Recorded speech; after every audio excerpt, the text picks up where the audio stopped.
Dear student, आज के session में हम क्लास 10th मैथ्स के एक्सरसाइज 3.3 के प्रश्न नंबर 2 को हल करने वाले हैं। प्रश्न नंबर 2 दिया हुआ है 2x + 3y = 11 और 2x - 4y = -24 को हल कीजिए और इससे m का वह मान ज्ञात कीजिए जिसके लिए y = mx + 3 हो। तो ये प्रश्न जो दिया हुआ प्रतिस्थापन विधि से हम इसे हल करेंगे, सब्स्टिट्यूशन मेथड से इसे हम सॉल्व करेंगे। तो हमारे पास सबसे पहले इक्वेशन दिए हुए हैं दो, इससे पहले हम x और y की वैल्यू फाइंड करेंगे। उसके बाद जो थर्ड इक्वेशन y = mx + 3 दिया हुआ है, इसमें उसे पुट करेंगे तो m की वैल्यू फाइंड करेंगे। तो दिए गए रैखिक समीकरण, सबसे पहले हम उनको लिख लेते हैं। कौन कौन से रैखिक समीकरण है? 2x + 3y = 11 समीकरण 1 इसे दे देना है, और 2x - 4y = -24 समीकरण 2 इसे दे देना है। अब हमारे पास समीकरण 1 और समीकरण 2 दोनों हैं। समीकरण 1 से प्रतिस्थापन विधि का रूल होता है कि सबसे पहले समीकरण 1 लिया जाता है। तो समीकरण 1 से, और समीकरण 1 हमने लिया तो 2x + 3y = 11। इससे हमें कोई एक वैल्यू फाइंड कर लेनी, चाहे x की चाहे y की। तो x हमारे लिए सरल दिख रहा है, इसको ट्रांसफ़र करेंगे माइनस में चला जाएगा। तो यहाँ से हम x की वैल्यू फाइंड करेंगे 11, ये प्लस का 3y है तो इस वेरिएबल को हमने यहाँ ट्रांसफ़र कर दिया। अब हमें केवल x बस चाहिए, तो हम यहाँ 2 मल्टीप्लाई में तो इसको भी डिवाइड में कर देंगे। मल्टीप्लाई में है तो डिवाइड में जाएगा। अब x = 11 - 3y/2 हमें प्राप्त हो रहा है, यह समीकरण 3 है। इसे समीकरण 3 दे देंगे। अब समीकरण 3 से मान समीकरण 2 में रखने पर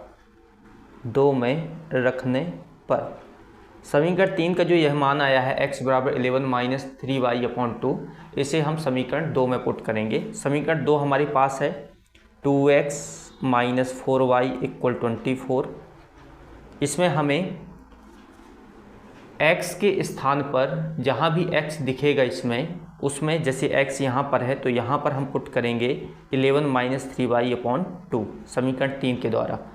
तो यहाँ पर हम पुट कर रहे हैं 11 - 3y/2 - 4y = -24। 2 से 2 कैंसिल हो गया। 11 - 3y इधर आया, -4y = -24।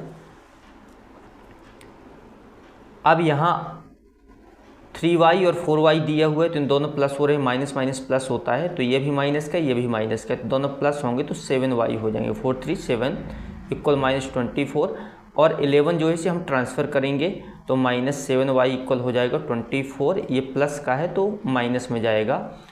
24 में 11 को प्लस करने पर -35 आएगा तो -7y = 35 हो जाएगा।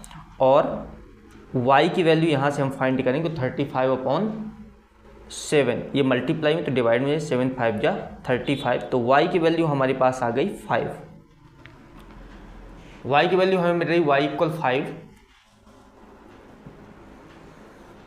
y = 5 जो y की वैल्यू हमें मिली है समीकरण 3 में रखने पर, पुनः इसे समीकरण 3 पे रख देंगे। और समीकरण 3 है हमारे पास x = 11 - 3y/2। इस पर हम इसे पुट करेंगे, और जहाँ पर y दिख रहा है वहाँ पर हम y = 5 रखेंगे।